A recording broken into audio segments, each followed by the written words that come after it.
Vic Mensa. I'm here. I'm here speaking, you know what I'm saying, in collaboration with the Mental Health Coalition. It's a beautiful initiative that my good friend Kenneth Cole has put together. It's Mental Health Awareness Month, actually. And so every day in May, there's going to be artists, actors, creative people speaking and being real about mental health on this page, on the Mental Health Coalition. It's called 121. Everyone needs to talk to someone. What's up? How you Hello. doing? Hi. How are you? I'm good. How you doing? I'm good. Chilling today. Where you at? Today's a good day. I swear it is. You in LA? I'm in LA. Yeah, I just got here last night. Okay, that's what's up. That's what's up. I'm in Chicago right now. You're in Chicago? I was just listening to Temporary right before I started this up. So dope. Really? Thanks. Yeah. Thanks. So dope. I think that'd be a place where, you know, that it made me think about some things, just like the when you said feelings are temporary, you know, and I feel like anxiety, depression, you know, they intertwine, and it's so easy to feel in the moment like you're gonna be in this stuck place forever. Mm-hmm. You know what I'm saying? Mm-hmm. And the moment that you do realize though that those things are temporary, it helps you to regain so much power. You know what I'm saying? Yeah, definitely on the regaining of power. It's the most important part. Yeah, man. You know, I was talking to Kenneth Cole right before I did this, and he was like, yeah, you know, the more vulnerable you are, you know, the better it'll be. And so I was thinking, you know, because I'm a person that, you know, just my mental health has always been full of highs and lows, you know.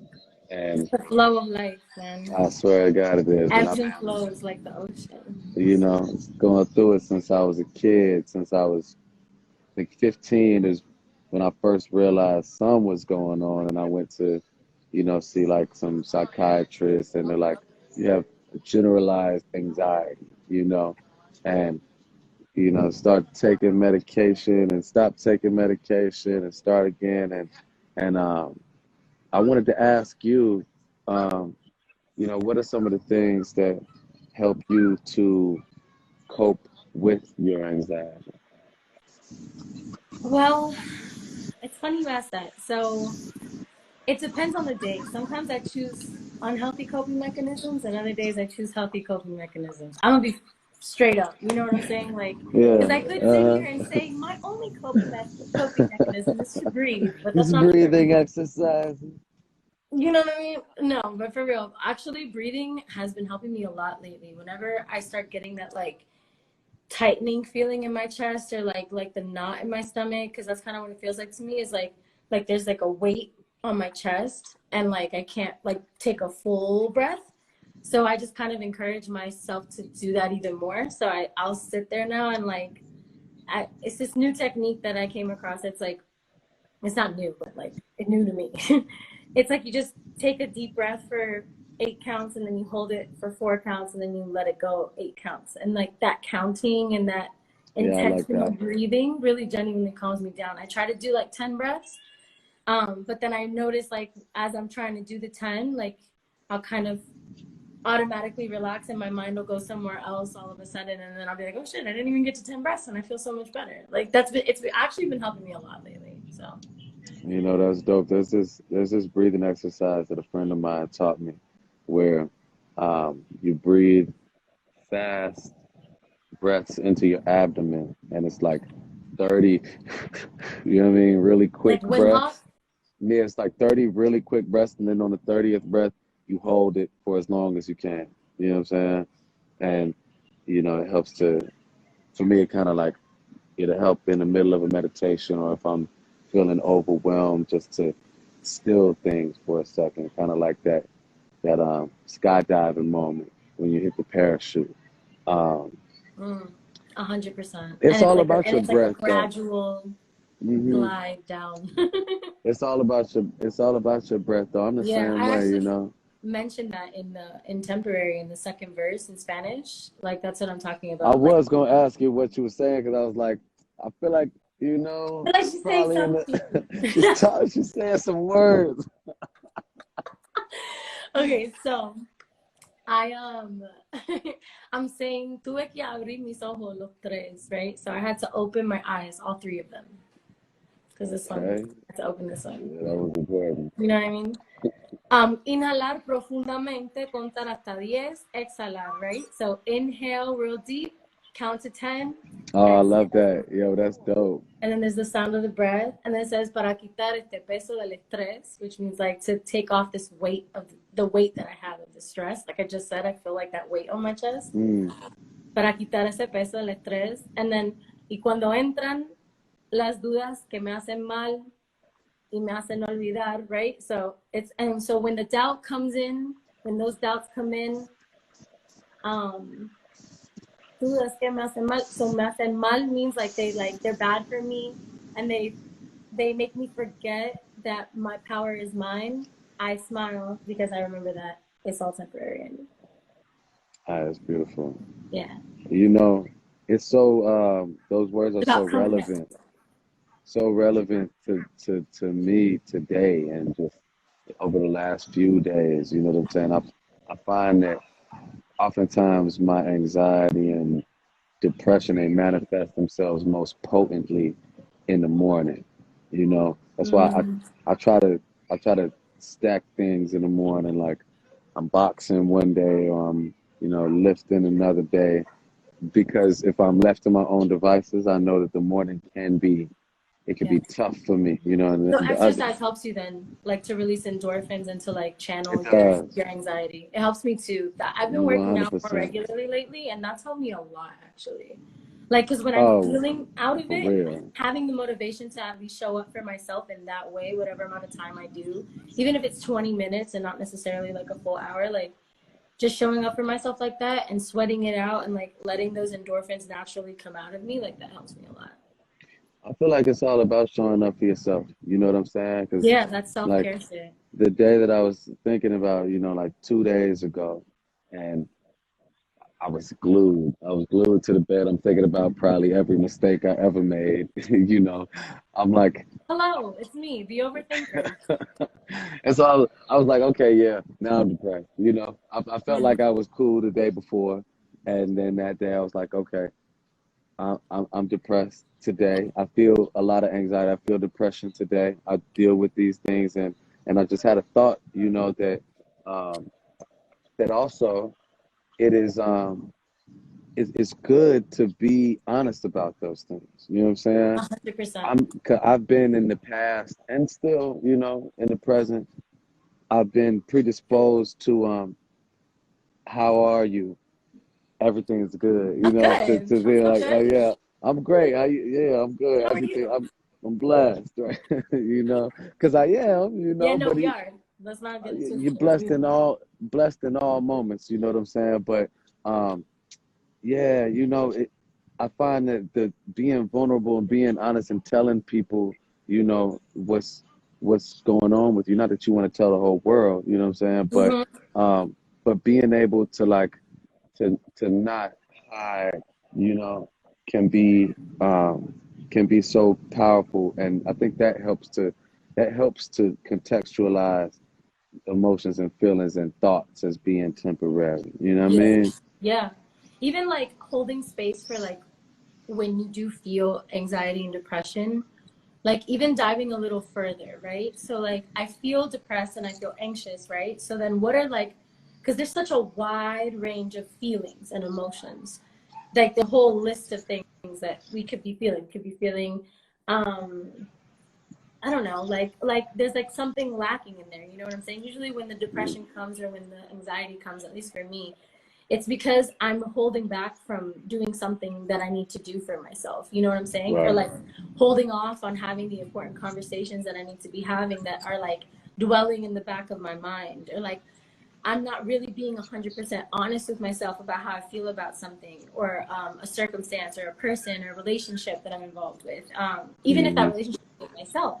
So like sitting there with the feeling of depression, yes, but also kind of interrogating it a little bit, like asking it a question, like asking a harder question, being like, okay, yes, you're depressed, but like, why are we depressed? Like, what are the Right. things that have triggered us? What are the things, what are the feelings that are coming up? Like, is it unworthiness? Is it insecurity? Is it that I don't feel safe right now? Is it that someone has brought up an insecurity of mine that actually really hurts and I'm trying to like play it off, and that bearing of it is causing me to feel anxious? Like, you know what I'm saying? Like I recently had like this crazy thing, random thing happen to me that just like really triggered me. And I tried to avoid the fact that it had triggered me for a while. And then it was building up inside of me, not having addressed that, like, that made me feel, it made me revert back to like a hurt inner child of like feeling unworthy, you know what I mean? And not deserving of what I do for a living, right? Like, or not deserving of like the way that to feel good about myself and like confident in my art, you know what I'm saying? Which is like one of my biggest insecurities is like, when someone has something to say about my art and like it's not positive, I'm like, man, shut the fuck up. Like That's the insecurity of being an artist, though, because I'm to the so point where like I'm so so sensitive. I don't read nothing. I don't read no comments, no reviews. Like, you know, I went through I don't watch and shit back. If I people do it, send I no, I send it don't to the watch world. nothing back. You know, people I send don't me want to know. reviews. They sent me a review the other day, like, you know, my rep from my label, shout out to Nadine, great woman, sent me a review. I'm like, okay, it's probably a good review. You know, she sent it to me. It's good. And then in there it says something about, you know, and then I don't know why he put this cliche song in there, and I was like, I quit. I quit. I can't believe someone thinks I'm cliche. I can't. I was like, I quit, man. I can't. And, you know, but honestly though, that stuff is very triggering for me though. Yeah. You know what I'm saying? Like, I find that like internet, social media, that there's so much triggering So there. many opinions. It's like motherfuckers have So so many. many opinions. And I'm like, Wow, too do you many. need to be talking right now? Did you have to say that to me? Like, I'm okay. Too many motherfucking opinions. That's why I like, you know, it's That's a good to song for be you. able to. I swear to God, I got a tattoo of it. God damn it. Oh, Tired of it. cancel them. Let them go, you know. Social media detox sometimes is necessary, you know. And that's a thin line as an artist too, because Have you done those? Have you ever done like a successful social media detox? I did it for 2 days. Yeah, I did it for 2 months one time, man. Actually, Really? 3 months. I did no Twitter and no Instagram. I would just have my Actually, assistant post for me if I felt like posting something. I did do that. I was off Instagram for like 6 months, but I was low key still on that. Still Right? on that. I was Yeah, there. no, But mine I was was like, off. I deleted mine yeah, off my phone, and I yeah. literally wasn't on it. And that was honestly, some of the best 3 months of my life. I had so many adventures with myself, and like, You know, that sounds I so forgot fire. about the fact that everybody's in everybody's business all the time. It Yo, was that nice. sounds so fire. I'm Yeah. gonna bring Dr. Luana on here for a couple minutes. Hello. Hi, you guys are amazing. I was feeling the vulnerability and the ability to connect together. Everybody needs somebody, and this is so powerful. I was just so amazed of what you guys are talking about. Thank you. Thank you for coming to join us. We're some self-aware little babies. No, I loved it. You're both talking about something that I think would be really helpful for all of us to think about a little bit. You both talked about being triggered, right? When something hits, either you're like something in the news or somebody is talking about your music, and then what happens is our brain goes on fight or flight, right? The fear part of our brain turns on, and then something happens to all of us. We start spinning, right? And we're like, what are they saying? And then you start to feel anxious. And then Lauren, you talked about sort of like wanting to avoid it, right? I just don't want to deal with that. I run away from that shit so hard, dude. Yeah. I literally, and she's a runner, she's a track star, like energy. And it feels good momentarily. The problem is that you're stuck, right? Yeah. It's spinning. Yeah, for a moment. And then I'm like, damn, I'm spiraling and like really not acknowledging this. That's it. And then What's the science like on the triggers, Dr. Luana? Like, what's happening in our brain when we're being triggered? Vic, that's a great question. So let's start by calling, instead of mental health, brain health, right? What happens to the brain? So when we trigger, the old brain, the limbic system, supposed to make us fight, flight, or free, turns on immediately. Any kind of danger. When that happens, our thinking brain shuts off. Your stomach gets upset. You get tense. You start to sweat. You're ready to fight. That's what's happening. And in that point, we can't actually think, right? We only feel, and it's really important to cool off the brain in that moment because we are working out of fear instead of the ability to face it and fight it. And so you said it's the limbic system that's being activated. That's exactly right. And so we want to get back to the parasympathetic nervous system, right? Correct. And so how is that done? So a couple of tricks here. That's a good question. So a couple tricks. You know, we think often about, when I'm spinning, think about thoughts, emotions, and behaviors, okay? What am I saying to myself? How do I feel? What do I want to do?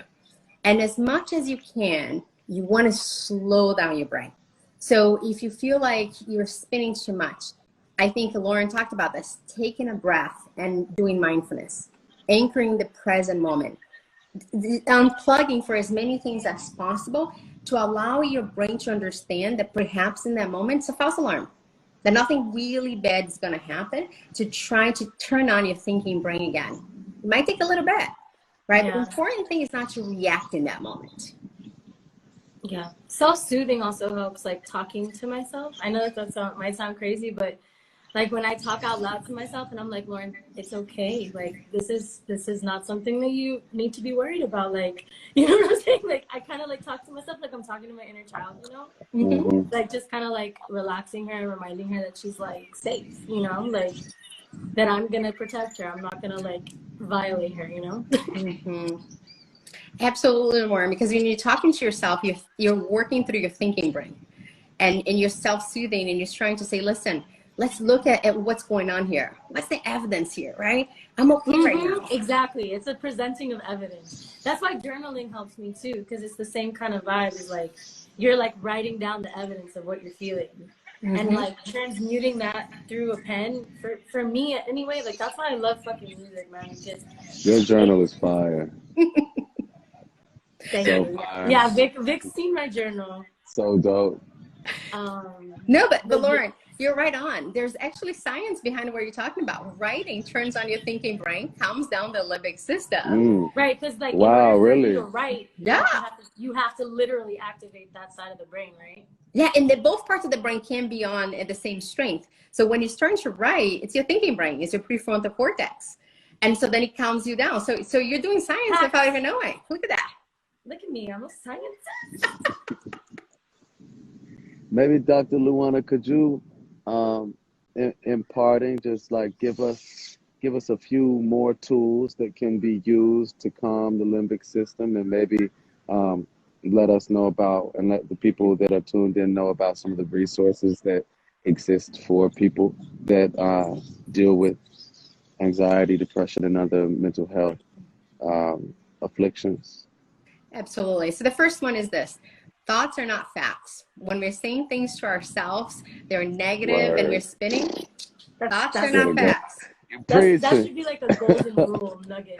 It really is important, right? Second, emotions are valid, but they're not always accurate. So when you're spinning, your emotions are usually not totally accurate. 3, count on your friends. You guys are doing it beautifully here. We know that social support is the best buffer against mental illness. So whenever you're spinning, go for somebody that's your safe haven. That really helps. And if you need more resources, we have a free course, Mental Health for All, that you can find on my website, drluana.com. Amazing. Thank you, Doctor. Thank you so much, Doctor. It's a pleasure. It's great to be here with you guys.